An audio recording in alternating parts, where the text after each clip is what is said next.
tech team needs to put it in the chat. It's a public ballot.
Ladies and gentlemen, welcome to the hashtag A Full Republic Secondary Schools Debating Competition Zone C matches.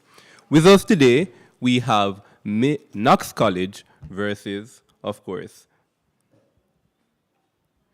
remember your team again? My dearest apology. So with us we have KNOX College versus MUNRO College. So these debates are where we find the best and brightest minds that Jamaica has to offer, certainly that we think Manchester has to offer. And so we applaud these individuals for being here during their summer breaks.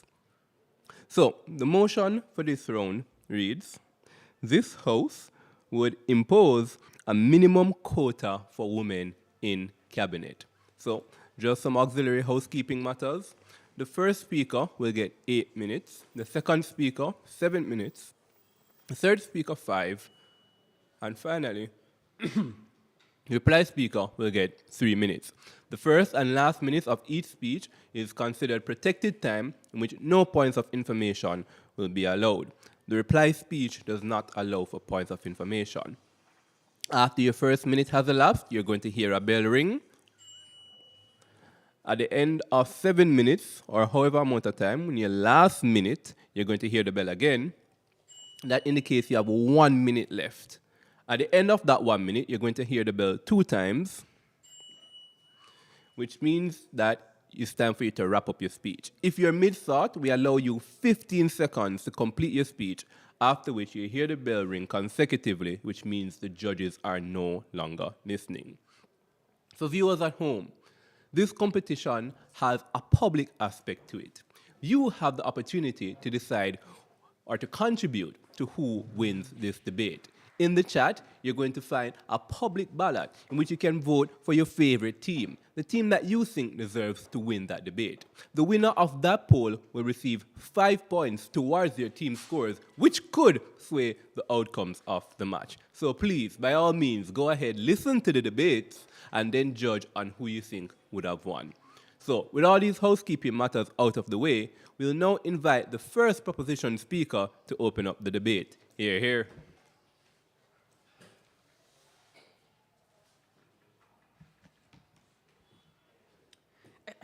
Honorable hosts, adjudicators, teammates, opponents, and apologies.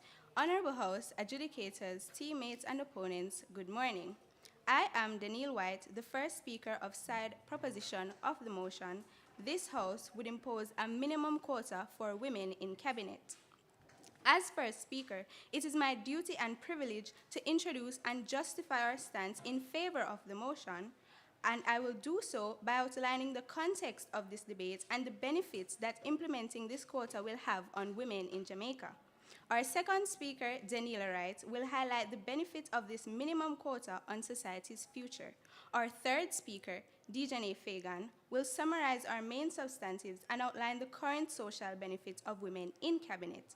Lastly, our whip, Daniela Wright, will encapsulate the preeminent contentions of this debate and concretize our stance. Please permit me, Honorable House, to define some key terms of this motion.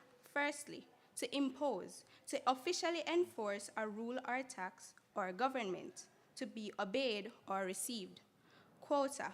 A quota is a fixed maximum or minimum proportion of people from a particular group who are allowed to do something. Cabinet, the committee of senior ministers responsible for controlling government policy.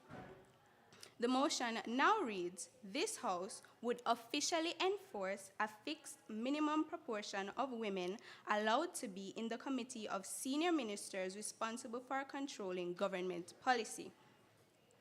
Firstly, Mr. Speaker, in Jamaica's Charter of Fundamental Rights and Freedoms, Section 2 states, subject to Sections 18 and 49 and subsection 9 and 12 of this section, save only as may be demonstrably justified in a free and democratic society, the chapter guarantees the rights and freedoms set out in subsection 3.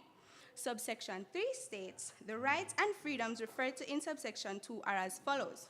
A, the right to equality before the law, and B, the right to freedom from discrimination on the ground of being male or female. This means that every person, regardless of sex, is entitled to the fundamental freedom from discrimination. As of 2022, the sex ratio of the total population of Jamaica was 0.969. This means 969 males per female. There is a slight edge, as you would notice, in the female population when compared to males. Journey with me to the school days of our cabinet representatives. The United Nations Educational, Scientific, and Cultural Organization office in Kingston, Jamaica, published a book stating that in recent years, there has been much debate about the differences in academic achievement between boys and girls at all levels of the education system in Jamaica. In this debate, references are made to the number of boys and girls who are awarded common entrance examination places for entry to secondary schools, the proportion of boys as compared to girls who obtained level 1 or 2 in the Caribbean Examinations Council examinations, and the number of men and women who enrolled at the University of the West Indies and the University of Technology. For many years, girls' academic achievement has surpassed that of boys in nearly every subject and curricular area. In addition, more girls than boys are deciding to continue with tertiary education. Consequently, the ratio of men to women at the two universities and at other tertiary level institutions continues to decline. Fast forward now to our cabinet. The 18 women who now sit in Jamaica's House of Representatives are the most ever, accounting for 28.5% of the legislature's 63 members, an increase of 11 percentage points on the number in the previous parliament. Only 5 of the 19 cabinet ministers are females. 5 of 19. Now, I don't know about you, my opponents, but that math is just not maxing. We are looking at an immense disparity within our government, the decision makers, and the paragon of our society. Hence, the government are proposing that a minimum of 4 female members be present for every 5 male members of the cabinet. This minimum quota would require political parties to ensure that certain percentage of their candidates are women and would guarantee that women have a fair chance of being elected to office. For clarification, this quota is not a form of affirmative action that undermines meritocracy. It is about giving women an unfair It is about giving women a fair advantage. It is not about giving women an unfair advantage, rather leveling the playing field and ensuring that the best candidates are chosen from a diverse pool of qualities. Secondly, the purpose of this minimum quota is to increase the number of women in politics. Countries that have implemented quotas, such as Norway, Sweden, and France, have seen significant increases in the number of women elected to office. This is not just a matter of tokenism, but of creating a vital mass of women in politics that can drive national transformation and make a real difference. Mademoiselle Martine Aubry famously implemented the 35-hour week in France, which has created a significant increase in the quality of life of the affected employees. This is an example of the kind of positive change that Jamaican women will be encouraged to create once they have received support from their female leaders, be it directly through the implementation of programs designed to assist underprivileged women and girls, or indirectly by being a role model for women to step forward and toe the line in races that are generally dominated by men. When women are given a voice in politics, they are more likely to advocate for policies that benefit women and children, such as better access to healthcare, education, and childcare. This can help to break the devastating cycle of poverty and inequality that has been not accepted at this time, that has been affecting so many males in our country. In conclusion, if political parties are unable or unwilling to represent the diversity of their constituents, then it is appropriate for the state to step in and ensure that democracy is truly representative. We cannot afford to wait a century for women to have an equal voice in politics. We need to take action now, and a minimum quota is the most effective tool at our disposal. With this, the proposition momentarily pauses.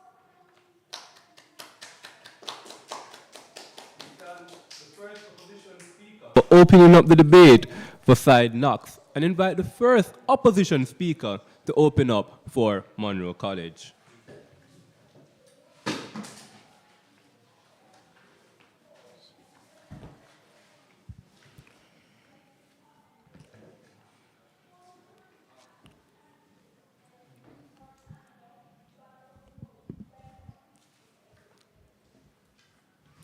In the words of Mrs. Condoleezza Rice, equality of opportunity is not equality of outcome. We must strive for a society that rewards merit, not simply meets quotas. Mr. Speaker, members of this honorable House, good morning. Today, as the first speaker of the side opposition, I stand before you to dismiss the policy proposal by the government to impose a minimum quota for women in cabinet. While we acknowledge the importance of gender equality and the need for fair representation, we firmly believe that imposing a minimum quota is not the most effective solution. Mr. Speaker, I would want to use this opportunity to identify and define the few key terminologies outlined in this motion by side government. Impose refers to the forceful implementation of a policy. It could possibly stifle organic growth and true democratic representation. Mandate signifies a binding requirement that limits decision-making autonomy, potentially compromising qualified leadership. Minimum represents the lowest threshold, but should leadership positions be dictated solely by gender, disregarding qualifications and expertise? While advocates argue it rectifies historical imbalances, we contend that it fails to address unequal opportunity and may have unintended consequences. Based on definitions provided, we could safely assume that side government is taking a forceful approach in implementing a predetermined allocation of women in the cabinet, despite the competencies or qualifications. It is on this ground, Mr. Speaker, that the opposition firmly rejects the government policy position. I, as the first speaker, will outline this policy and why it is so ineffective, while my second speaker will be speaking more towards the misogynistic tendencies and disadvantages that such a policy can have for women, while our third speaker will culminate our stance on the government's policy proposal. First and foremost, what's most important in cabinet is your competence. The imposition of a minimum quota for women undermines the principles of meritocracy and fairness. Cabinet should be formed based on the best interests of the nation, with positions awarded to individuals who are most capable, qualified, and competent. Imposing a quota limits the pool of potential candidates and compromises the selection process by focusing on gender rather than merit. In a democratic society, it is essential to ensure that the most qualified individuals, regardless of gender, are entrusted with the responsibility of governance. Moreover, the imposition of a minimum quota risks tokenism, where women might be appointed merely to meet the required numbers, rather than for their abilities and contributions. This undermines the credibility and effectiveness of the cabinet as a whole. Mr. Speaker, cabinet positions should be earned based on merit and the ability to deliver tangible results for the people. Effective governance should be the primary consideration, rather than striving for a specific gender balance at the expense of competence. According to data collected by the World Health Organization on April 12, 2021, the United Kingdom had reported 279 confirmed cases of coronavirus deaths, while Peru reported 5,634 confirmed death cases. That's 95% more. The significant disparity in case numbers can be closely associated with the competence of each country's government in managing the pandemic. This is what we're focusing on: competence and results, and despite of gender. Now I move on to my second point. Mr. Speaker, advocating for a minimum quota overlooks the progress that has already been made in promoting gender equality in politics. Many countries, including Jamaica, have implemented initiatives to encourage women's participation in politics and leadership roles. These efforts have resulted in a gradual increase in women's representation over time. By focusing on capacity building, empowerment, and encouraging women's representation over time, have implemented initiatives to encourage women's participation in politics and leadership roles. These efforts have resulted in a gradual increase in women's representation over time. By focusing on capacity building, empowerment, and encouraging women's participation, we can continue to enhance gender equality without compromising on merit. Attitudes towards women is changing. We can allow the country and the people to progress and move at their own pace in their acceptance of natural abilities, gender aside. According to the International Parliamentary Union, IPU analysis shows that gender parity is possible. The overall percentage of women in parliament has reached 24.9% in 2020, up from 11.3% since 1995. In 4 countries, Rwanda, Cuba, Bolivia, and the United Arab Emirates, women now account for 50% more MPs in their lower or single chambers compared with 1995, when there was no mandated quota. And finally, imposing a minimum quota for women in cabinet suppresses democracy, specifically the people's right to choose. Some people have a preference towards specific social criteria. This may include race, socioeconomic background, color, ethnicity, gender, just to name a few. This provides all eligible voters, the freedom of choice in whom they wish to be led by in government.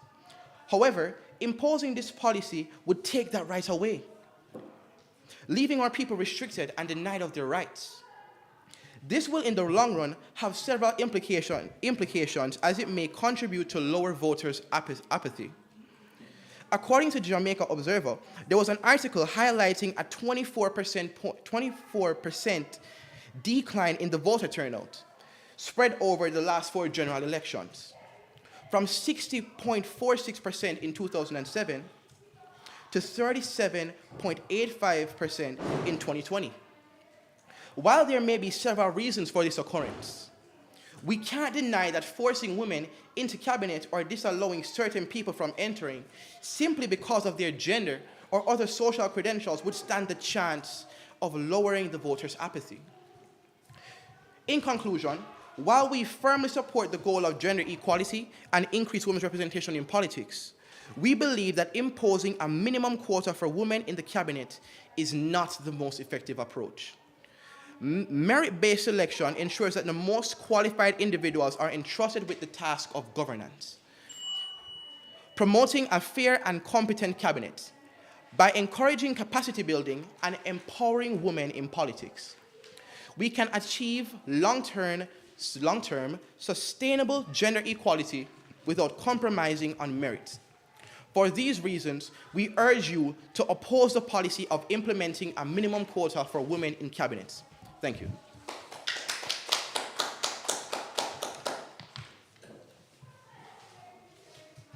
All right. We now invite the second proposition speaker to make some rebuttals and extend the case for side proposition. Just a point, when you're speaking, ensure that you're speaking into the mic. It can bend and turn so that it's more towards your face, all right?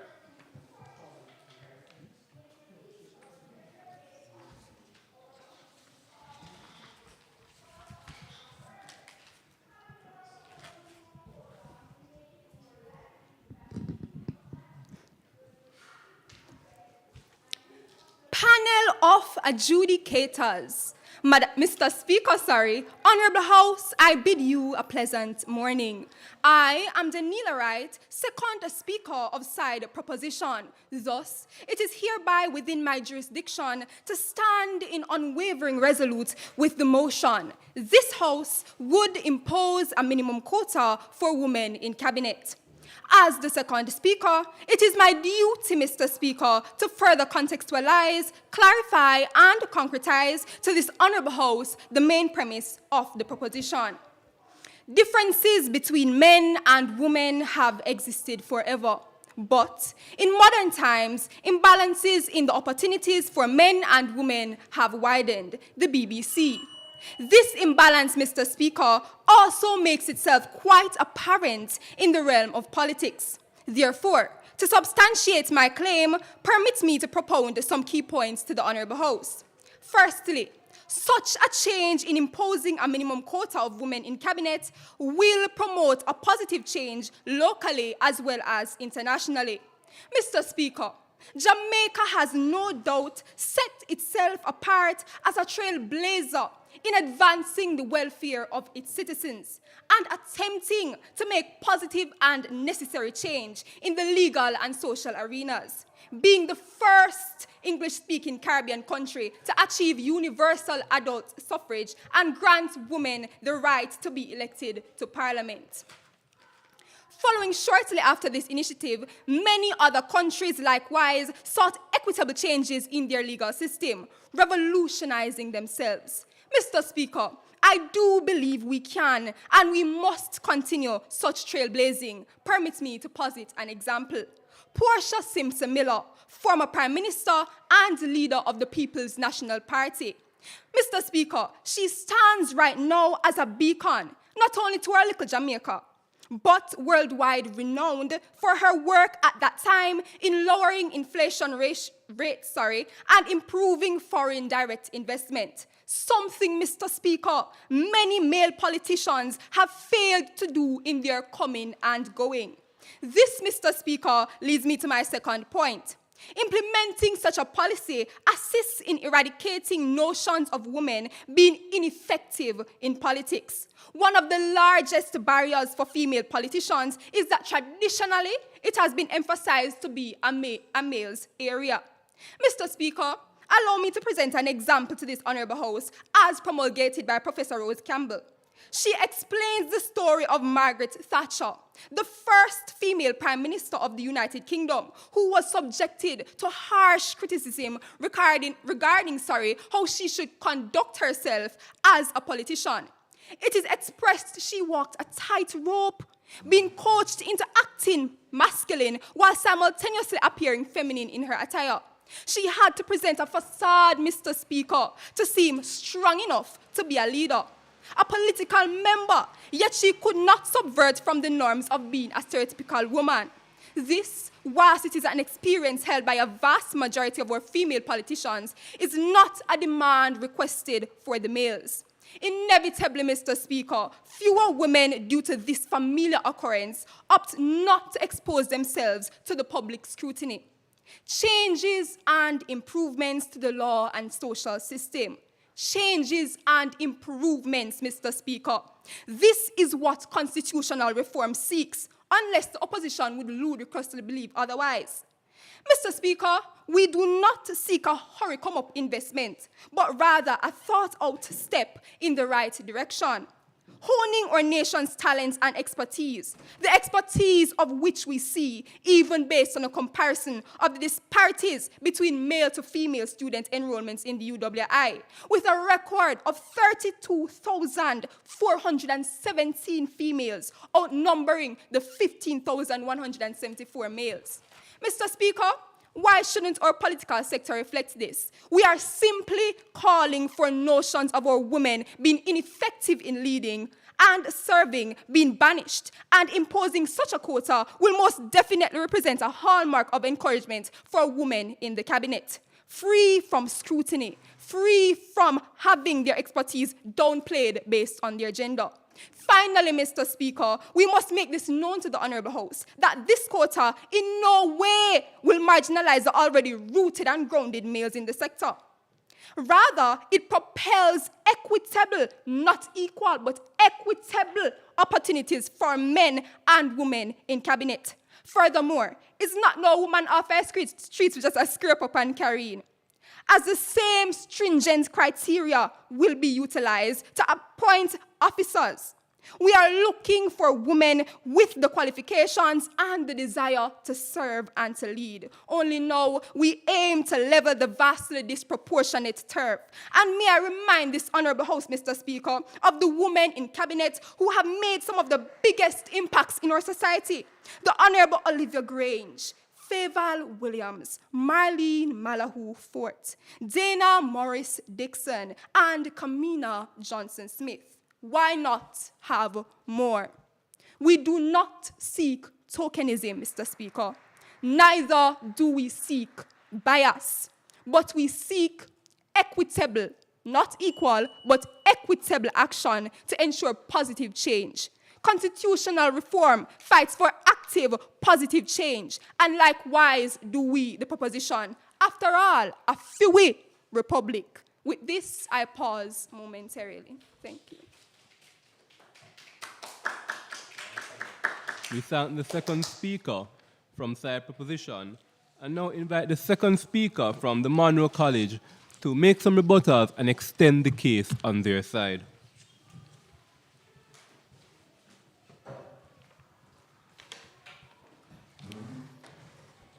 Before I begin my speech, I just think it would be most appropriate to debunk some of the misconceptions of our dear proposition. Firstly, they claim that gender quotas would not discriminate against men. I firmly disagree, Mr. Speaker. How can the government claim that gender quotas will not discriminate against men if there are requirements for women within our cabinet? A requirement that would reduce, the amount of men that would be able to compete or represent their constituents. I think that is discrimination by definition. You are reducing the amount of men that are able to represent their constituents, and thus it constitutes discrimination. Secondly, the proposition claims that this would not be affirmative action and it would not infringe on the meritocracy of Jamaica, which I find very interesting, considering that there's automatic placement for women within the cabinet. If you are afforded a designated spot on the basis of your gender, a quality that has no intrinsic merit, but is simply a characteristic that you are born with, how is that at all meritocracy, I wonder? Thirdly, the proposition speaks to the discrepancy of male and female advancements in education. But remind me again, were there any quotas in the admissions to UE? Or were there any quotas in the, I think she mentioned GSAT or one of those standardized tests? There were no quotas, and yet women excelled. And I think we should give women the opportunity to excel rather than force them to. Now, to my speech. My name is Rashid Miller. Members of this honorable house, good morning. Our nation's women are intelligent, resilient, multifaceted, and possess a host of admirable qualities. I would never stand before this most honorable house and proffer that women are so inept, so lacking, that they would ever require assistance to attain positions within our government. The proposition believes they are being virtuous and feministic, paving the way forward for increased female involvement in government. This notion could not be more wrong, for reasons I will defend within my capacity as second speaker. Mr. Speaker, mandating that women have a minimum quota in government will not dispel any misogynistic tendencies within our populace or garner support for female politicians, as the proposition hopes. Gender quotas would only reinforce the misguided notion that women are so incompetent that they cannot compete on a level playing field with men. This would perpetuate the concept of female tokenism, despite what the proposition says. Female tokenism is an ideal which purports that women would be only elected due to their gender, and it would spread throughout the public consciousness, leading to increased public distrust of women and female politicians whose intelligence and competence would be called into question, as their gender would be deemed as their only qualifying characteristic. The reduction of women to this baseline, I am a woman, is extremely bad. It would undermine years of progress in the realm of gender equality in this country, which the opposition believes is unacceptable given the immense capacity and fortitude of the women of this country. The article titled "The Positive and Negative Effects of Gender Quotas" by Nature 2019 captures the implication of gender quotas on the impressions of women. The article explores the perceptions of women's quotas by participants in a study. In the study published in the Journal of Applied Psychology, participants were to evaluate a female candidate for promotion and were informed either about the implementation of a gender quota system or a merit-based selection process. The findings of this study revealed that despite having the exact same qualifications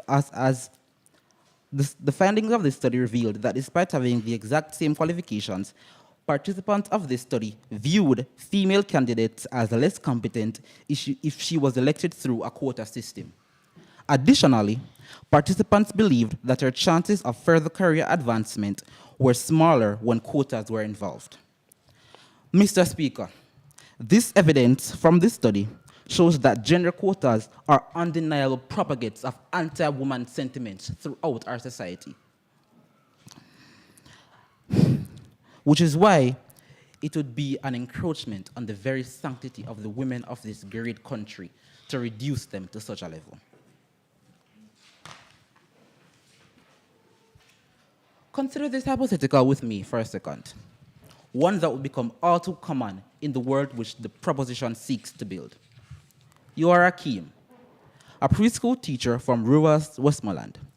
You have dedicated your life to serving your community, and your family and friends believe you would be an excellent MP. You are passionate about making a difference in the lives of your constituents, and they believe you have the skills and experience to be a successful leader. You are informed that You are passionate about making a difference in the lives of your constituents, and they believe you have the skills and experience necessary to be a successful leader. Now imagine this. On the day of days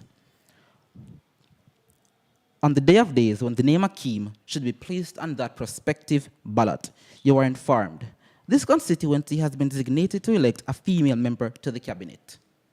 Mr. Speaker, isn't it ironic that this policy, which proposed strong point is fairness, would allow for such injustice to prevail, denying all the potential Akeems their chance irrespective of the will of the people, ignoring the competency of his role, and ignoring the will of his constituents. Mr. Speaker, that brings me to my second point. Gender quotas are undemocratic. How can the proposition reconcile mandatory positions of political authority, which is what gender quotas are, when it goes against the democratic tenets of our nation and is undeniably unconstitutional? Yes, we are in a process of constitutional reform. However, reformation should never strike down core edifying ideals or worsen the state of our nation. The Jamaican people choosing their representatives should always be a value we as a nation uphold. And needless to say, gender quotas are a direct threat to that most important of reservations. In closing, Mr. Speaker, the opposition concedes that increased female participation in government would be great for our country. However, the crux of this issue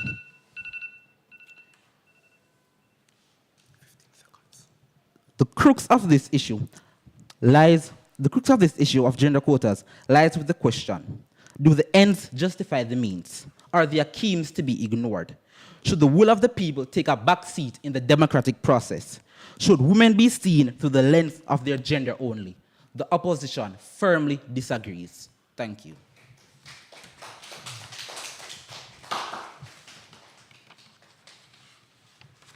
Thank you for that. We now invite the third proposition speaker to present the final substantive case for the side, Knox College.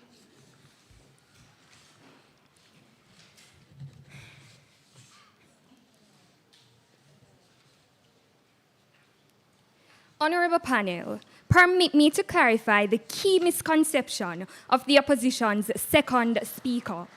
The proposition has cited that our minimum quota, simply put, is for every 5 male members in cabinet, the admission of 4 equally qualified female members. In order to level the existing disproportionate playing field, where currently there are only 5 female members and all of 14 male members. There is no chance for the welfare of the world unless the condition of women is improved. Swami Vivekananda. Honorable panel, valiant opposition, a pleasant morning. I am Dejani Fagan, the third proposition speaker. As such, I must re-emphasize our vehement endorsement of the motion. This House would impose a minimum quota for women in cabinet.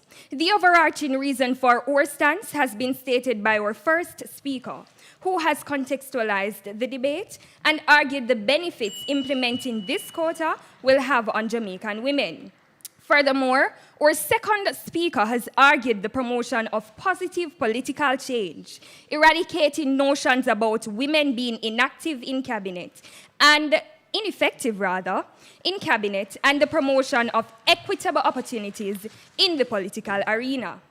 Honorable House, let us venture down memory lane for a moment. For centuries, women have been comparable to Barbie dolls, stashed away in dream houses, merely existing for the pleasure and desire of their owners, confined to the monotonous duties of childbearer, housewife, and caretaker. Fast forward to the 20th century, where these Barbies begin to dream beyond the walls of their dream houses, only to be reminded of their nature. They say one man can't change the world. Who, opposition, said anything about a woman? Mia Mottley has transformed Barbados into a republic, something all the men before her have failed miserably to accomplish, as is posited by TheGuardian.com.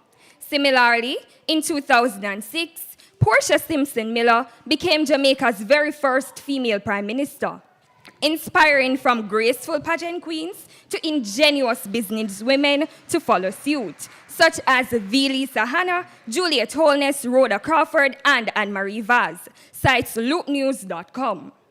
Now that we have a firm foundation on which to stand, let us explore the social benefits of having such qualified, certified, educated powerhouses in cabinet. Number one, powerful representation.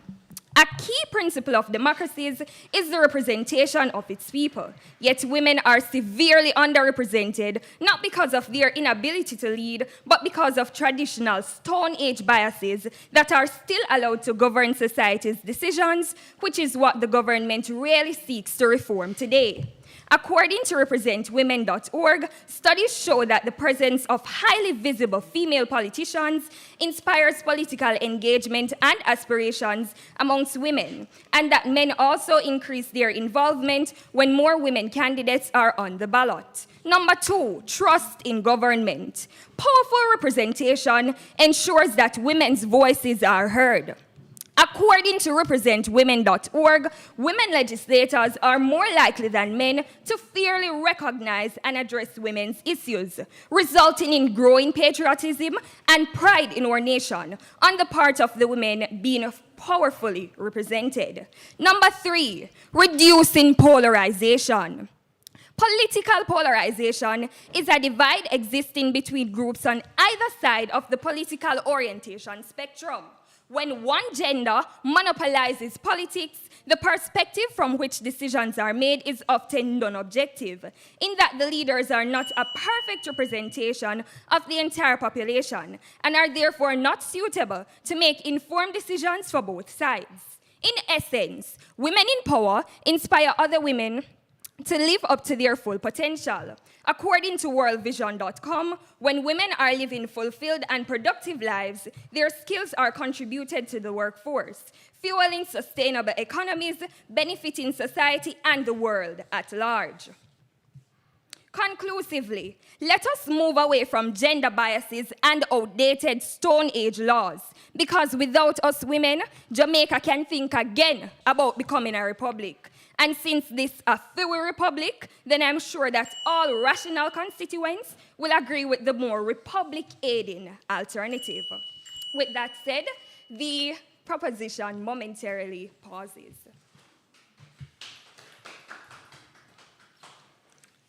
Thank you very much. We now invite the third opposition speaker. All protocols observed. Good morning, everyone. Mr. Speaker, I rise on behalf of the opposition to strengthen our stance against the motion as third speaker. Now, Mr. Speaker, while sitting at my seat, I would have listened diligently to the members of the proposition, and I came with the following. The first speaker talked about the enactment of gender quotas, Mr. Speaker, but this could lead to reverse discrimination. If women are given automatic spots because they are simply women, then what about the hardworking and diligent men of this country? Banning them from representing their constituents would be an infringement on the male rights and is thus discriminatory by nature. Why not more? Those were the words uttered by the second speaker. Mr. Speaker, I agree that we should have more. We should have more, you know. But we should have more not based on quotas, but based on performance and competence. The third speaker spoke of Mia Mottley as a stalwart who transformed Barbados into a republic. Mr. Speaker, a full republic means that we are knowledgeable about our local history. Mr. Speaker, Portia Simpson Miller was a prime minister of Jamaica, yet we are still not a republic. A female one to that. Mr. Speaker, cabinet should cabinet should be formed based on the interests of this nation was a salient point brought forward by our first speaker. Mr. Speaker, we should be guided by the principles of meritocracy. On a mission to a free republic means that our country must have the best interests at heart. Mr. Speaker, your mother, your sister, your auntie, your niece, and your cousin should not be able to join the cabinet if they went to school behind a John Buck and they've not met the cut. Point of information. I'm sure you have a salient point, but denied. Mr. Speaker, if they are not competent, they shouldn't be there. Competence and Mr. Speaker results. Mr. Speaker, Dicey and the rule of law teaches us that all are equal before the law, which means that individuals must be treated equally based on gender and other protected characteristics. Point of Denied. An imposition of any quota, Mr. Speaker, therefore can be seen as treating individuals based on gender, which is a violation of the principle of equality. Mr. Speaker, a free republic, and at no point should there be any appointment made to the cabinet based on gender or limit to quotas. Mr. Speaker, this is in direct contrast to the supremacy clause of the Constitution. The imposition of quotas for females in the cabinet has a minimal trickle-down effect. Mr. Speaker, while the addition of quotas may see to an increase in females, presence in females at the table, it does not necessarily increase their contributions or impact. In Jamaica, the last general election, we saw the highest amount of female candidates, the highest amount of female member of parliament, and the highest amount of females being added to the cabinet. In the last year, Mr. Speaker, we saw the first all-island information. the first all-island female parliament. We saw the establishment of the female parliamentary caucus. And, Mr. Speaker, we saw a conference the other day for females. Mr. Speaker, we can agree that the last year has been the year of females, and we didn't have any quotas. Mr. Speaker, it then begs us to ask this question. If so many women hold or continue to hold cabinet positions without any form of quota and are performing their duties, why does the opposition seem to add quotas? Mr. Speaker, I am dumbfounded by this thought that it is simply ridiculous. Mr. Speaker, the fact remains this. We have been here from morning speaking fancy word, but the side opposition is backing competence over quotas. Why should we be progressing? We should be progressing, not regressing. Everything should happen in natural order. Why are we forcing anything? Mr. Speaker, a free republic and time come for us to seriously craft legislations that will see us being a prosperous society and not rush anything. Imposing quotas will not address anything that isn't addressed already. We need to look for qualification backed with competence. And with this, Mr. Speaker, the opposition yield the rest of the time. Thank you very much to the third opposition speaker. At this point in time, we will pause for a minute so that the teams can put the finishing touches on their reply speeches, after which we will invite the opposition reply speaker.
The opposition reply speaker to close out the debate on side opposition.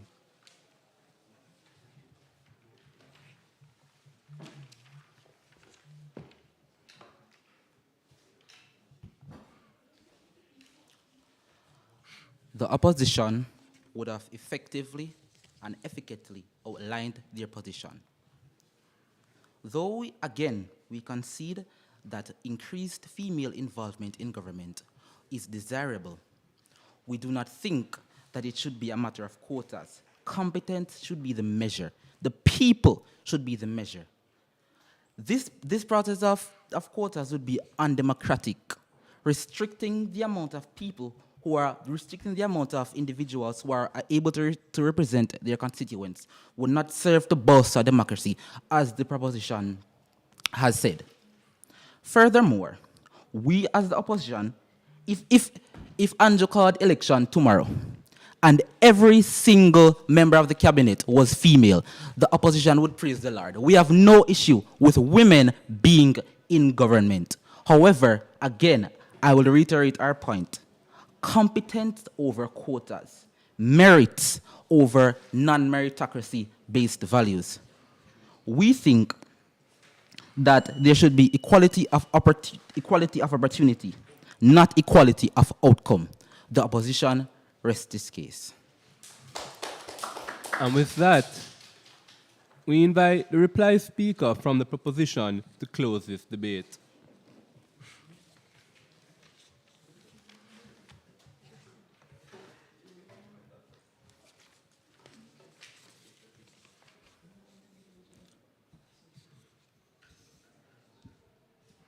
Greetings again.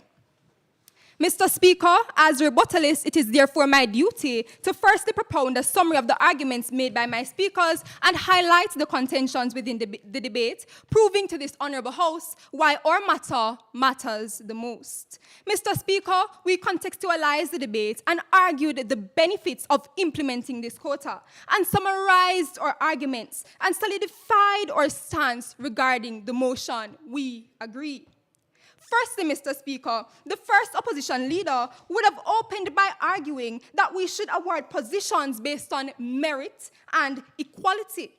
However, I find this rather baffling, Mr. Speaker, as we, the proposition, argued that we want to impose such a policy to ensure equity, not equality. Moreover, it is not that women will just be thrown into cabinet and awarded positions just like that, as the opposition would have you to believe. However, they will be completely assessed stringently, maybe even more than before. We are simply encouraging equity, Mr. Speaker. Secondly, the opposition leader argued that such an initiative underlooks programs already made. However, Mr. Speaker, I find this rather comedic. I am surely at a loss for words. These initiatives are simply not enough. We stand here today not simply arguing women's rights, but the cabinet itself, as is the ratio is still 14-5. Mr. Speaker, this is still a disappointment. Thirdly, the second opposition speaker rather ardently and audaciously contradicted both his first speaker and himself. First, he argued, women are multifaceted and we should give women the opportunity to excel, while simultaneously stating boldly that women are rather incompetent when placed in cabinet. Using the quota especially with using the quota, completely disregarding examples the proposition posited of women in cabinets, such as Sweden, Norway, and France, who are rather trailblazers in every sector they are designated. Mr. Speaker, how exactly will the quota reduce the amount of men in cabinet, when in fact the quota already represents a minority of the cabinet, 4-5? Mr. Speaker, it seems that side opposition has misunderstood the motion. As Mr. Speaker, the opposition has simply continued insulting women by attempting to have fancy words and empty compliments for who to jump at. They emphasize that a minimum quota would facilitate tokenism and enforce. Let me open your eyes to reality. Due to what we can only be defined as discrimination, women have been and still are excluded from the cabinet, not because of merit. Thank you.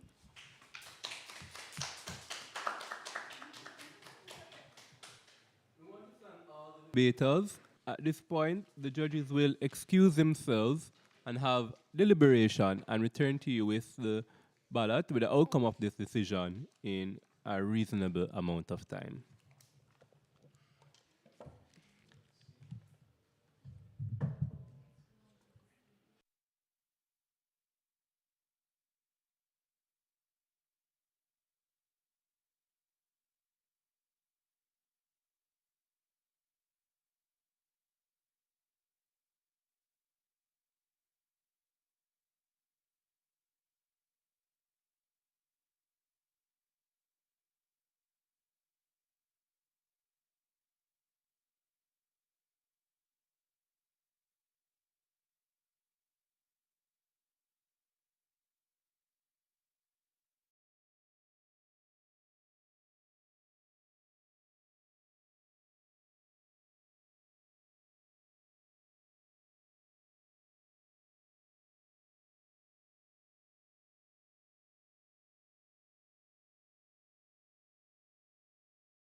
Ladies and gentlemen, after an electrifying debate, the judges have come back with their decision. So, this is what we have found. We have found mainly 3 areas of clashes that the teams engaged in. Of course, there were peripheral arguments that were taken into consideration with varying degrees of weight and persuasiveness. But the 3 arguments that we saw where the team that won most of these arguments, or at least won the most significant of these arguments, would have won the debate. The first one we heard is the idea of the empowerment of women, right? That is the one I'm going to address first. So we heard from side proposition that when we have women in cabinet, it is more likely that we're going to empower women. We heard some statistics that show that there are instances when we have women in power, in cabinet, and that has led to a significant uptick in the amount of representational politics that women engage with. And we thought that was a convincing argument. But we heard alternatively on side opposition that when we empower, when we bring in this quota and have these women in cabinet, can be viewed as a kind of tokenism, in as much as we start to think that these women did not deserve these particular places, positions of power. And we also thought that argument was convincing. When we weighed those arguments, the argument of whether or not women in the positions of power will empower other women, and the argument that it is tokenism and we think that they didn't deserve their role, we thought that that clash was actually a tie. We thought both arguments were equally convincing.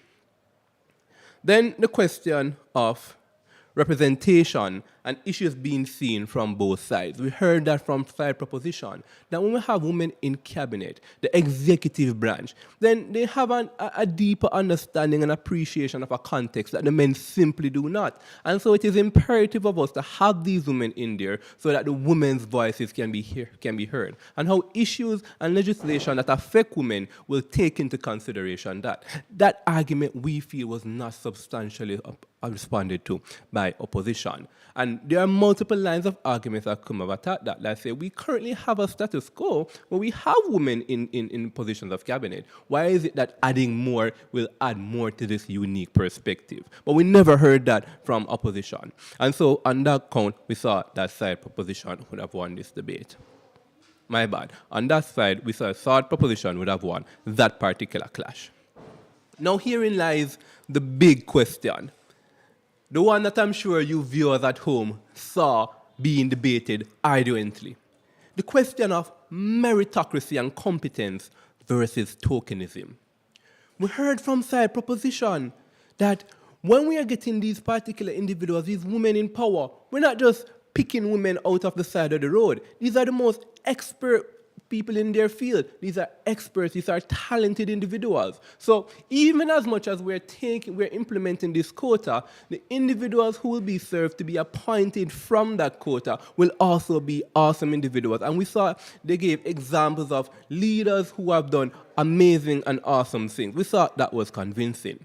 Opposition attempted to undermine that argument by saying at the end of the day, what we're going to find is that people are going to be elected just based on their gender.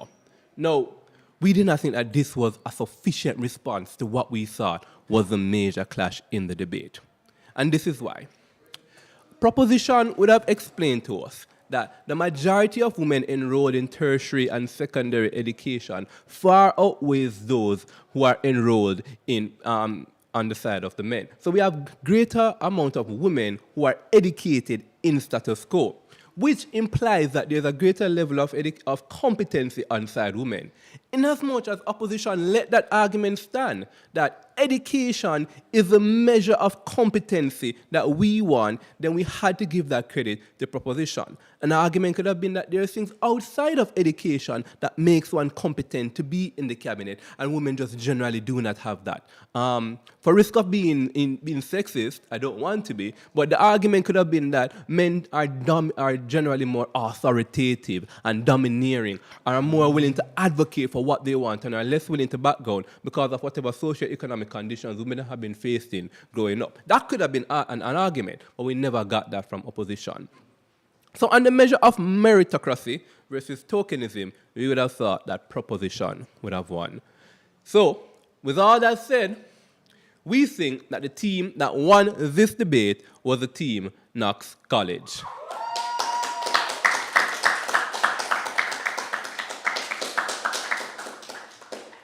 And an excellent, excellent attempt on side opposition. Opposition, let me just say, for both teams, we must realize the arguments that come out of the debate and be willing to engage with them. Opposition, you hinged your case on the idea of women of the quota will allow a smaller amount of pool and that they won't be more competent. At the point in which proposition comes and says that we have more educated women in society, it was your imperative to now switch and say that education is not what makes a person a good leader. And that could have bolstered your argument. That could have bolstered your argument in terms of the competency versus tokenism mechanism. So, with that said, we have identified that the best speaker of this debate comes from side proposition, and that is the first speaker.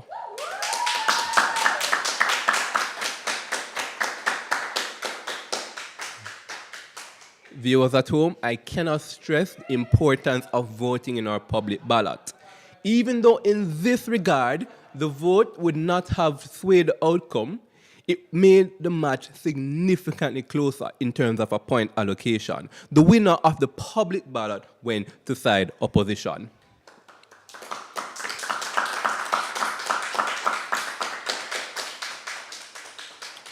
Ladies and gentlemen, at here and in the audience, I thank you for tuning in to this debate and look forward to seeing you all again in the next rounds of matches. Teams, as always, feel free to come to my panel of judges and myself for any further feedback. Thank you. Cross and shake hands and congratulate your opponents in the spirit of sportsmanship.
Ready?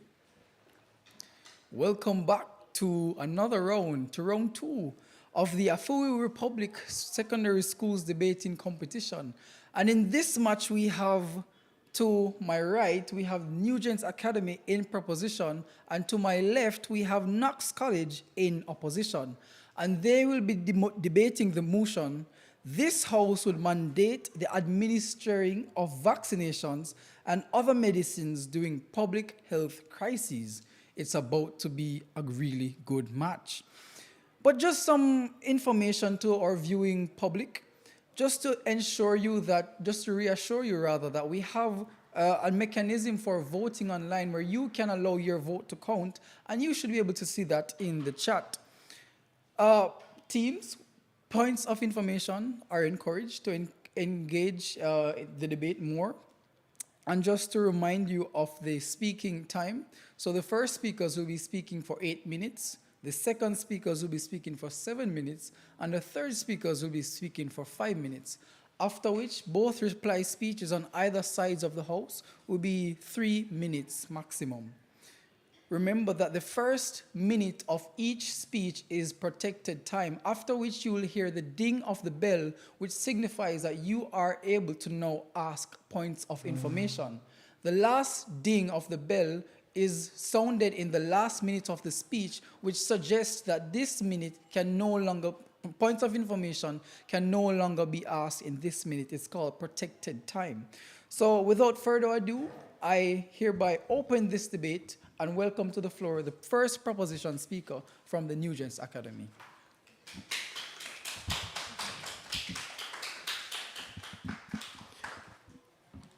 A pleasant good afternoon, judges, viewers, opponent, and most of all, my peers.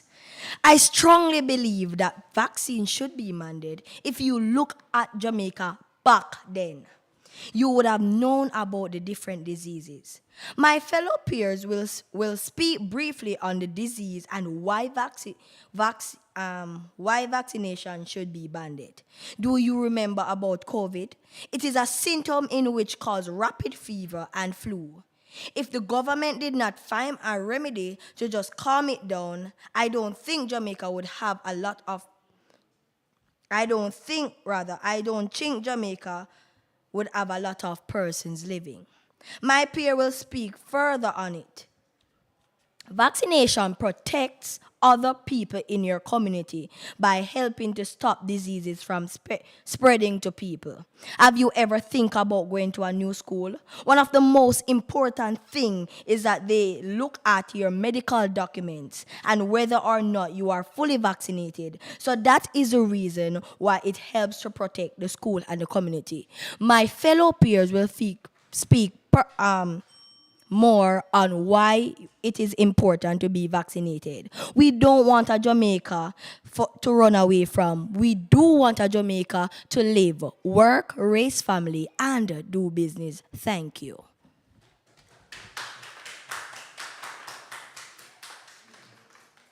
We thank the first proposition speaker for opening the debate. And now we call upon the first opposition speaker to make their case on side opposition. Hear, hear.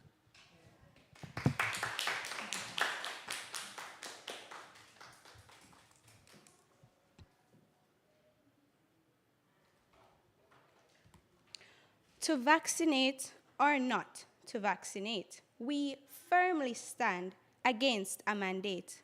Honorable House, teammates, and opponents, good afternoon. I am Daniel White, the opposition leader of this debate. As such, it is my duty and privilege to state and justify our firm stance in opposition to the motion. This House would mandate the administering of vaccinations and other medicines during public health crises.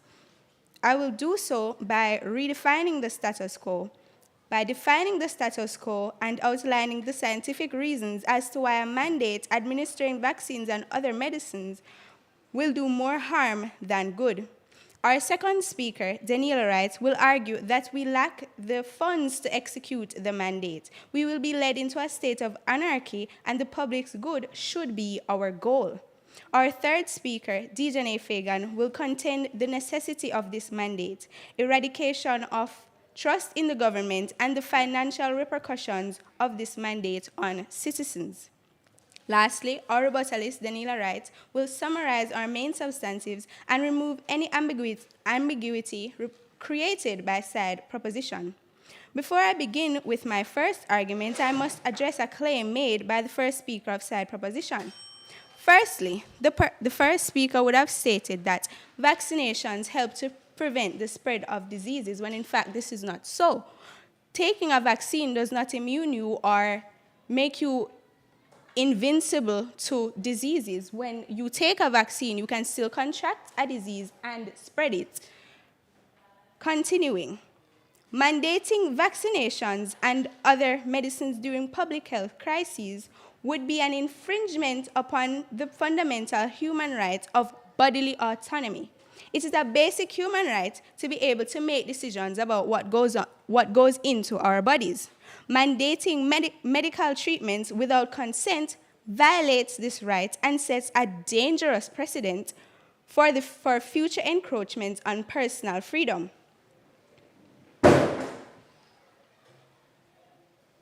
Our Charter of Fundamental Rights and Freedoms states that every person, regardless of race, place of origin, political opinions, color, creed, or sex, is entitled to certain fundamental rights and freedoms. These include the right to life, the right to personal liberty, freedom of movement, freedom from inhumane treatment, enjoyment of property, freedom of conscience, freedom of association, respect for private and family life, and freedom from discrimination.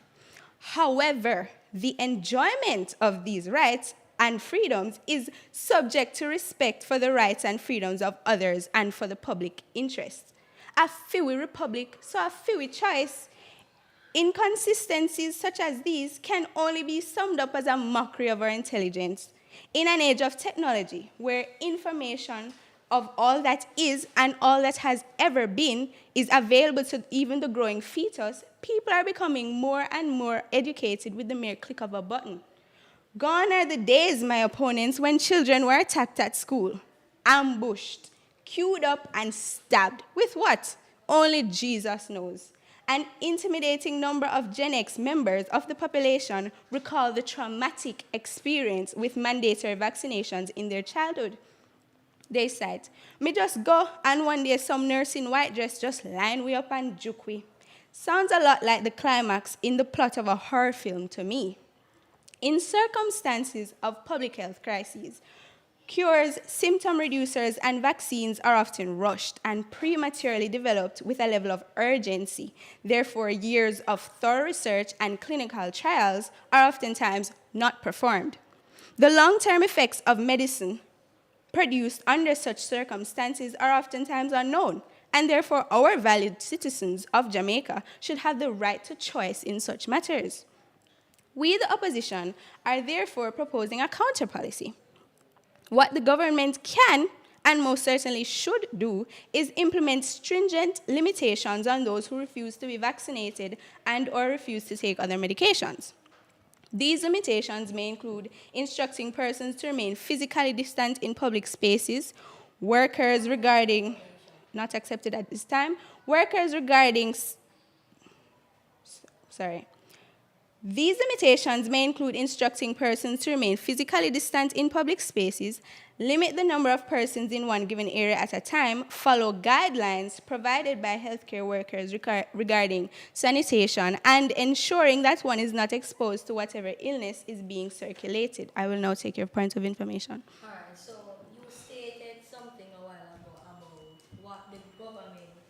you stated something a while ago about what the government, can put in place, right? How will that make it better for them not to make vaccine mandatory? Thank you for that question. A mandatory administering of vaccinations and other medicines forces you to take the vaccines, and I will clarify further in my speech why this is not a good thing. It may sound like it is in the best interest of our people, but it is not. Not having the right to choose not to take the vaccine allows you bodily autonomy. At the end of the day, you yourself cannot accuse the government, you can't accuse the healthcare workers, the medical healthcare facilities, anybody of forcing you into taking something that either benefited you or, yes, benefited you, but left you with something of harm in the end. I will now continue.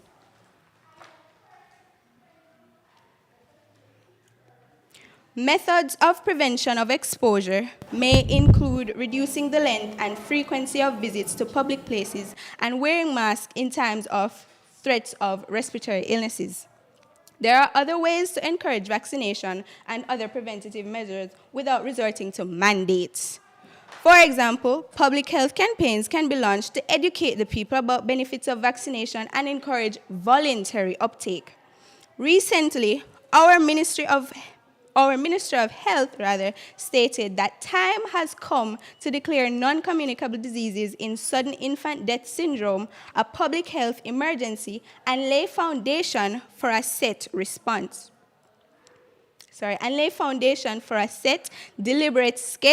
Deliberate, scaled up actions that meaningfully and sustainably support them in their NCD's response. So what are we planning to do, proposition? Line up our infants and drench them? Let us focus on our offense rather than a rushed and irrational defense. Secondly, mandating medical treatments during public health crises can lead to unintended consequences. For example, if a vaccine is mandated without proper testing and research, it can lead to unforeseen side effects and long-term health problems. In an ideal world, vaccines, which are realistically Trojan horses for illness, in an ideal world, gift-wrapped illness, that is the vaccine, enters your body and trains your immune system to combat the illness or virus itself. I need not tell you, my opponents, that life is not a fairy tale. It is not an ideal world. It isn't as simple as that. And mandating medical treatment during times of public health crises is ill-advised. With this, the opposition pauses.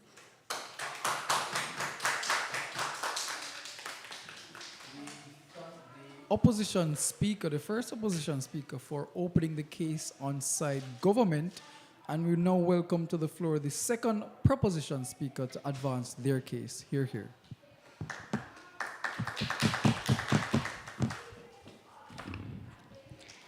Good afternoon, judges, viewers, and fellow oppositions.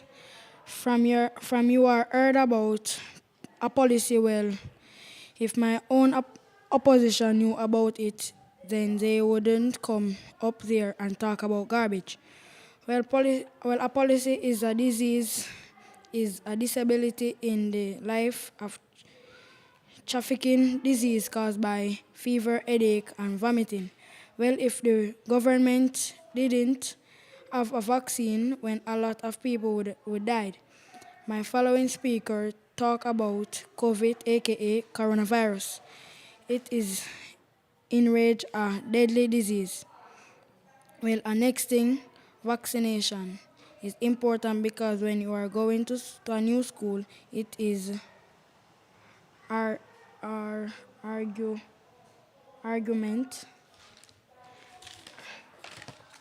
argument for the school and the community to be safe.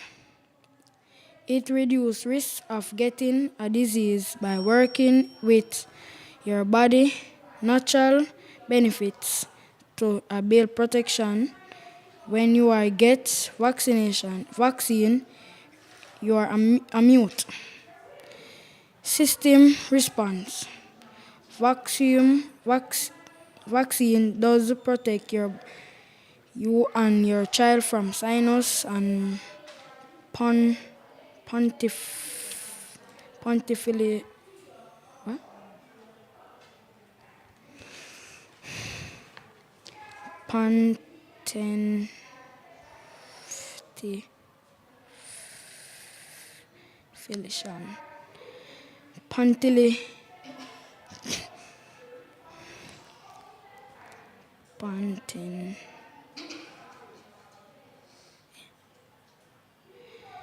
Deadly disease. I thank you.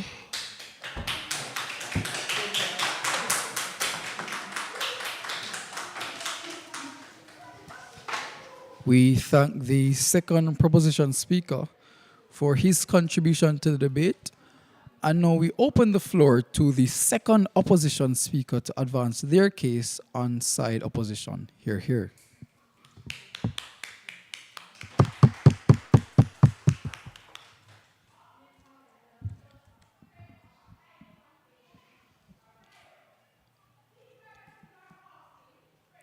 To deny people their human right is to challenge their very humanity, Nelson Mandela.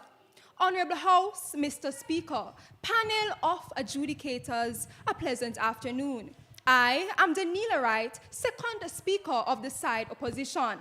Therefore, to effectively encapsulate my responsibilities, I take the stand, firmly disassociating myself from the motion. This House would mandate the administering of vaccinations and other medicines during public health crises. In order to substantiate my stance, permit me then, Mr. Speaker, to present some key substantives to this Honourable House. Mr. Speaker, I must remind this Honourable House that the purpose of our Constitution is to set down regulations for the government and to ensure the fundamental rights and freedoms of the citizens are achieved. Therefore, Mr. Speaker, it is constitutional reform which improves the pre-existing conditions, and to improve such regulations and rights, we must understand our current state as a country. These will be accounted for in my substantives. Firstly, Jamaica is a developing country. This means we simply do not have the funds required to carry out a vaccination and medical treatment mandate.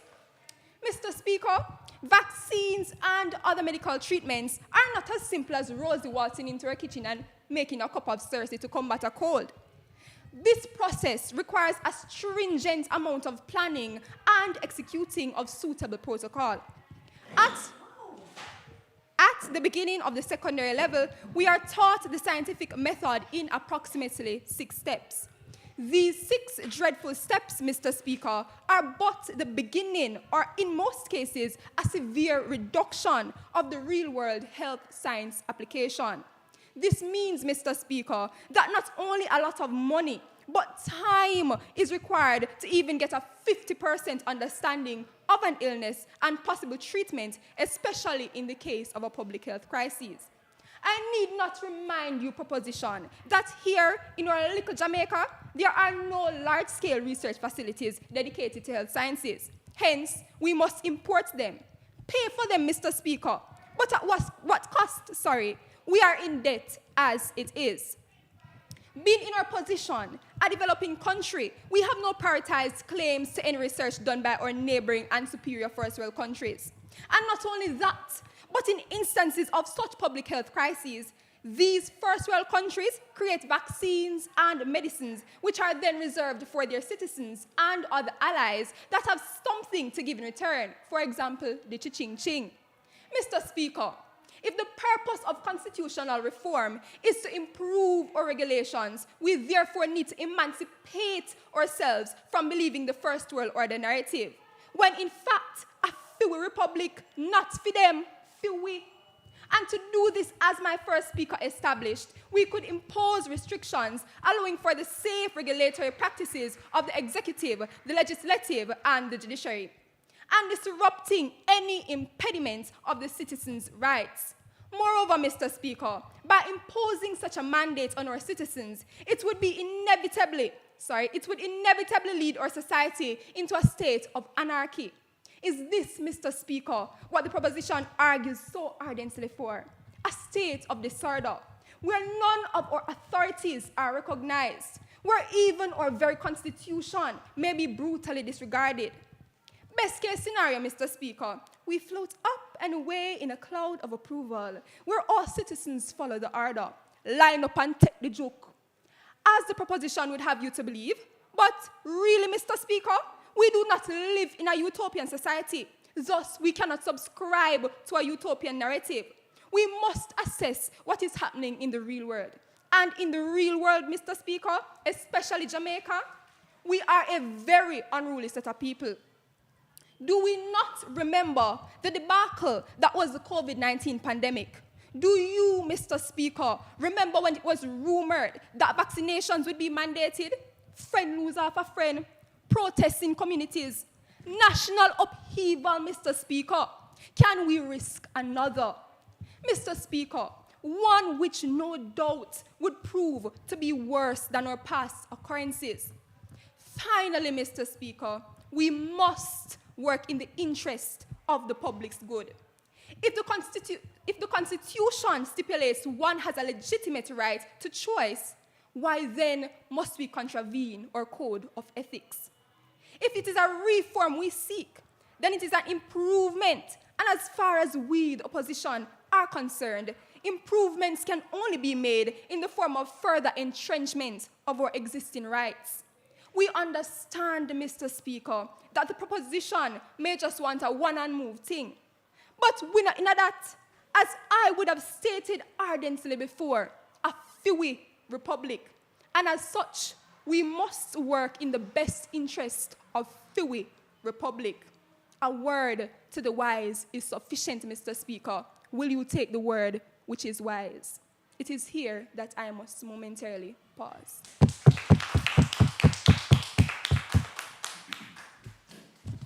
We thank the second opposition speaker for quite an impassioned speech in the advancement of the case on side opposition.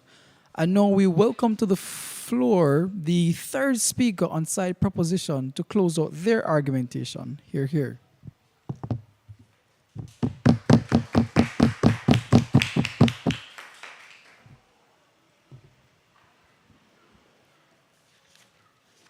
Mandatory vaccination is something that's long been debated. On the pro side are those who say that legislation has had a dramatic effect in other areas of public health and safety. Bracket, such as the indoor smoking ban and use of seatbelts, close bracket. So why not do the same with immunization? Why should vaccinations be mandatory? Vaccination is one of the most effective public health interventions in the world for saving lives and promoting good health. Only clean water, which is considered to be basic human right, performs better.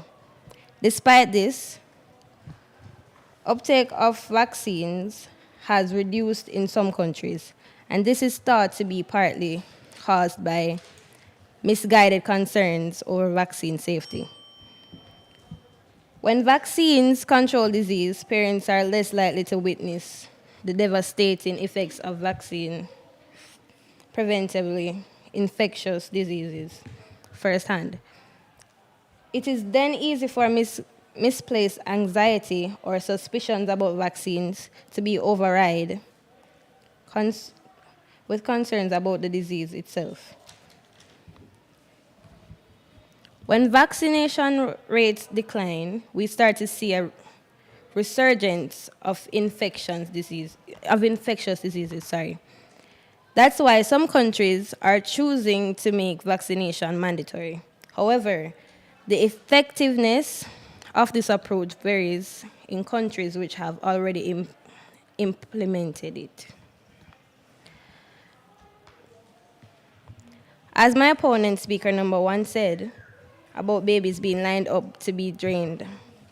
If it is a must, or if it's permitted by the parents, then they would be injected with the vaccine. It was said to be a 2-time thing, which you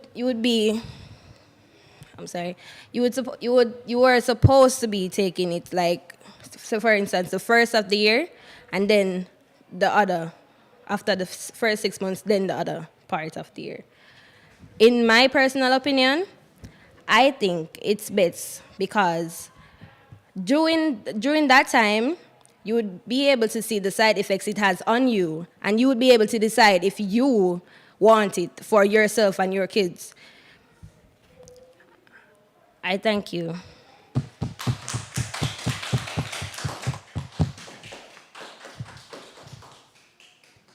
We thank the third proposition speaker for closing out their line of argumentation on the side of proposition. And now we open the floor to the third opposition speaker to make their case in strengthening their line of arguments. Hear, hear.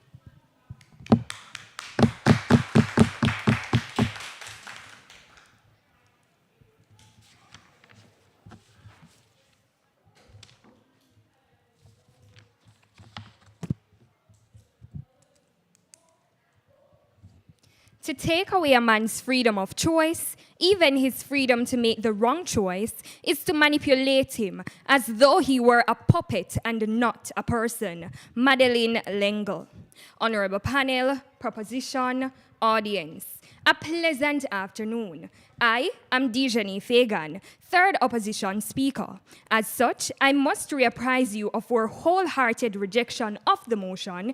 This House would mandate the administering of vaccinations and other medicines during public health crises. But why? The first opposition speaker has reframed the current status quo, presented a policy since the proposition is clearly unable to coin one, and highlighted the biological and scientific detriments of this mandate. Moreover, the second opposition speaker has argued that we lack the funds to execute the mandate, we will be led into a state of anarchy, and the public's good should be our goal. Before I even delve into my substantives, permit me to re-emphasize that we are well aware that Chapter 3 of the Jamaican Constitution posits that in public health crises, the government can mandate vaccination and other medication. And that is exactly the reason for today's debate. Our argument is that on the basis of us being a democracy, some amount of choice ought to be afforded to constituents, and therefore reform is necessary. With that taken into consideration, allow me to share my three substantives. Number one, necessity. Since we already have our immune systems to fight diseases on our behalf, vaccines aren't necessary to the point where a mandate is imperative.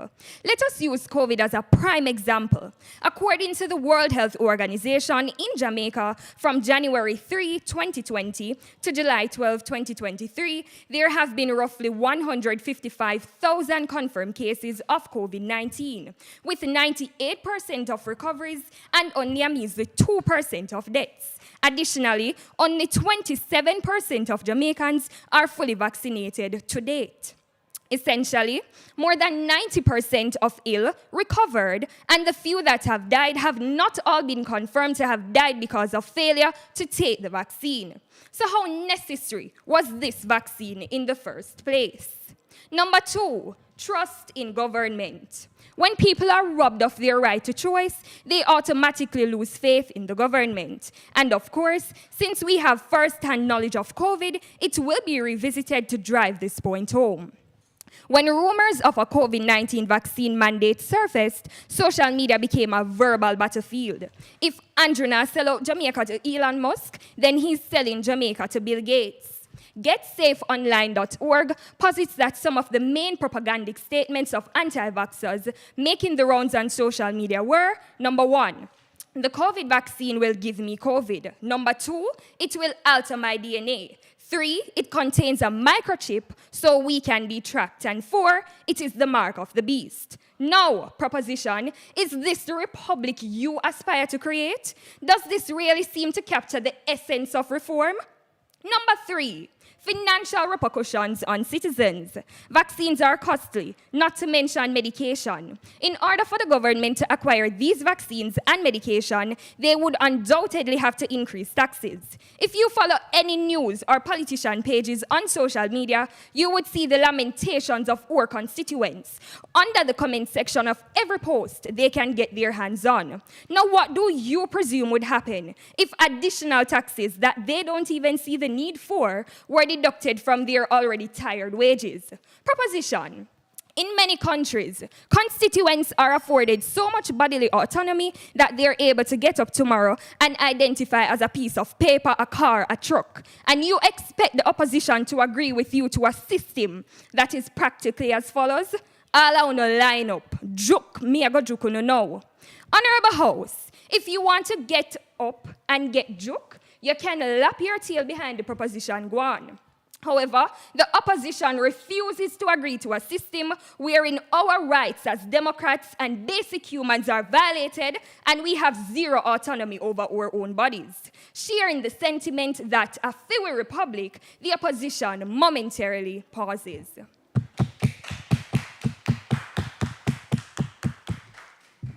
And we thank the third opposition speaker for summarizing and furthering the arguments on side opposition. Now we pause for 1 minute to allow both sides of the House to provide the finishing touches on their reply speeches. Your 1 minute begins now.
The reply speech from the opposition to summarize their arguments in this debate. Here.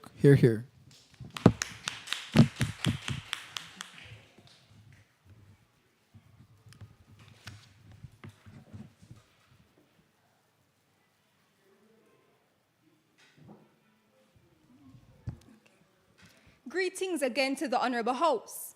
As the reply speaker, it is within my jurisdiction to summarize the main arguments of my speakers and present the contentions within this debate.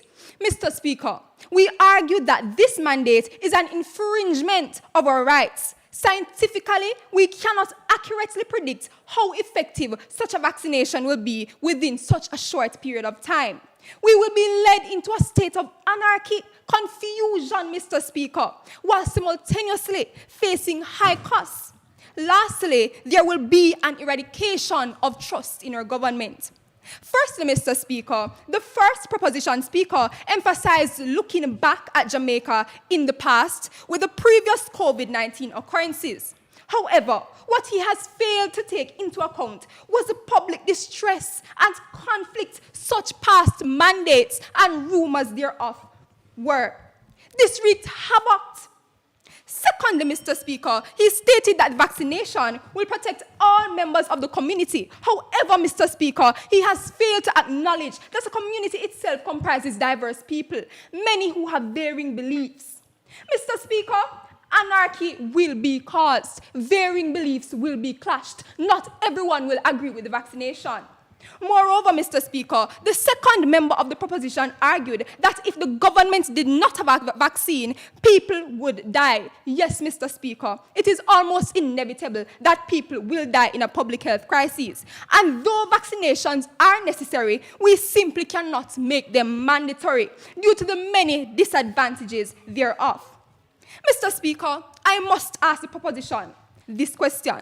How exactly is the vaccine the most effective measure when during the COVID-19 it was mainly the restrictions which curtailed the virus, as up till now only a measly 27% are vaccinated?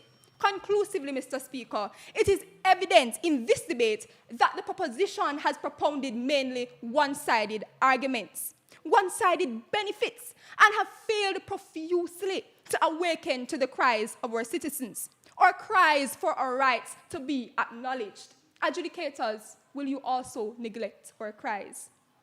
Will you also neglect our cries? With this, the opposition must rest.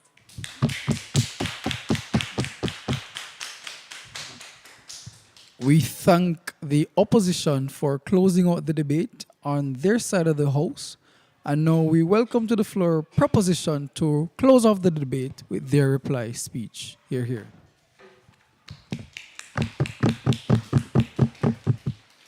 Again, to my judges, opponents, and my peers. Firstly, my opponents. Wearing masks cannot stop our virus to not spread. But when you take the vaccine, it can help you to cure it from spreading fastly. Secondly, the first speaker talked, my opponent first speaker talked about getting up and a child get joked. The government does not believe in a chance where we do anything without stating it to the parent from before. Mr. Speaker, I want you to look at the country without a vaccine. If you hear again about polio, my opponent would not come here and talk their garbage. Vaccine is very important in Jamaica. The government know that we don't really have the money to get all the vaccines. But at the end of the day, during COVID, the government contacted USA for help. At the end of the day, when COVID was out, the government stated strongly that before you take the vaccine, you should visit your doctor. Mr. Speaker, my peers spoke briefly on the importance of it and how we are going about it. From the decks of Akif Nugent, I rex my case.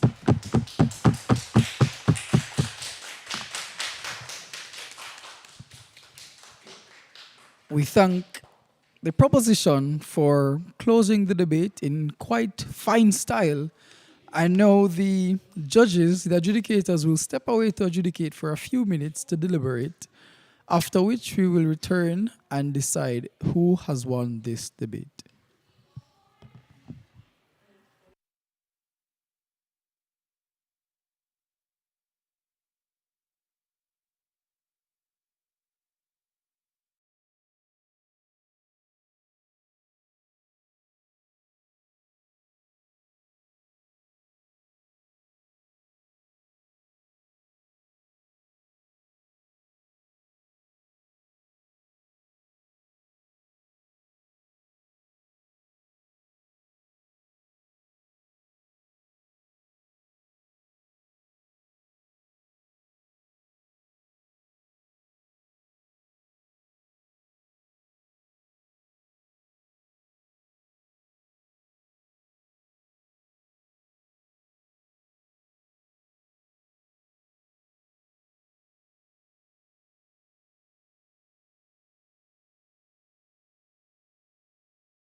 All right, welcome back to the Zone C debate, where we had in proposition NUGENTS Academy, and in opposition we had KNOX College debating the moot that this house, let me just get that really quickly, this house would mandate the administering of vaccination and other medicines during public health crises. Now, we had a relatively spirited debate on our hands today, but when we went for the deliberation, we thought that there was one major clash that was coming out in this debate. And the major clash that we saw coming out in this debate was the right to choose versus the greater good. Now, we saw on side proposition, they opened the debate telling us that, well, mandating this vaccine or this vaccination and other public medicines is necessary because we see where if you're going to do things like promote wearing seatbelts and promote the banning of smoking in public, then it is equally important to mandate vaccinations for the public good.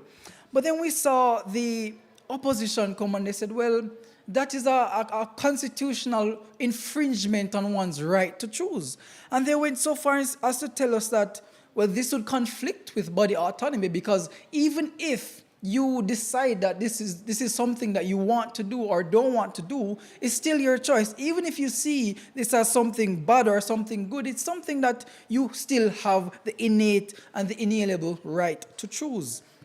And so we thought that was an interesting analysis. And then we saw where another aspect of the debate was coming out when the proposition said, well, opposition rather said that, you know, that will be a weight on public funds. We just simply don't have the kind of resources to do that. And they went so far as to say, well, you know, to provide vaccination on such a large scale, we're going to mandate it. That will cause a significant, perhaps, policy in terms of taxation. And then proposition came and said, well, not exactly, because when we had COVID, we reached out to USAID and we did get that assistance. So it wouldn't really take that, you know, toll on public funds. And then opposition went back and they said, well, it's necessary, but it's not so much mandatory. And it wouldn't cause a burden on public expenditure insofar as, well, when we see in the times of COVID, when there was help from these larger, more developed nations, we saw where they were kind of hoarding the vaccines for themselves and just kind of pardoning off and sectioning off the remains of what they didn't want to the smaller nations such as Jamaica. And we thought that was a really good response to that argument from the opposition. We also saw where the opposition kind of conceded in their reply speech insofar as they said that, well, yes, we do think vaccines are necessary, but they're not so much, it's not that we should mandate them because it still comes back to their principal argument and their principal basis on which they rooted their argumentation insofar as that mandating this vaccine would still be as an infringement on one's right to choose. And so we thought that at the end of it, the opposition would have made their case as to why they think it conflicts with one's right to choose, but we also saw where proposition were trying to make their case as to why this vaccination should be mandated to provide the greater good. But at the end of it, we thought that there was some kind of a lack in terms of proposition's argumentation insofar as they didn't give us that substantiated argumentation as to why it is that the greater good is so necessary in this case. But we saw that analysis, that deeper, more well thought out analysis coming out from side opposition. And so at the end of the debate, which was a relatively intellectually clashing debate, we thought that the side that would have won this debate is side opposition, and that is KNOX College.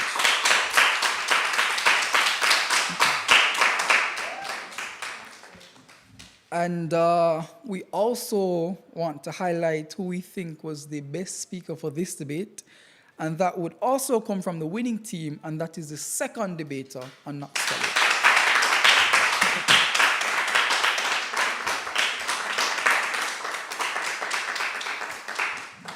We would like to thank our debaters and our viewing audience for tuning in to what was a very intellectually stimulating debate. And at this point, we ask the debaters to cross the floor and to shake hands in the spirit of good sportsmanship.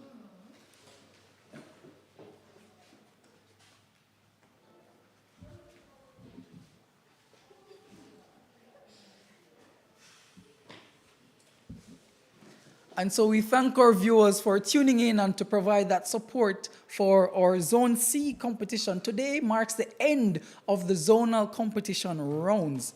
And I have been Najani Stewart, and I was your chief adjudicator for today. Thank you.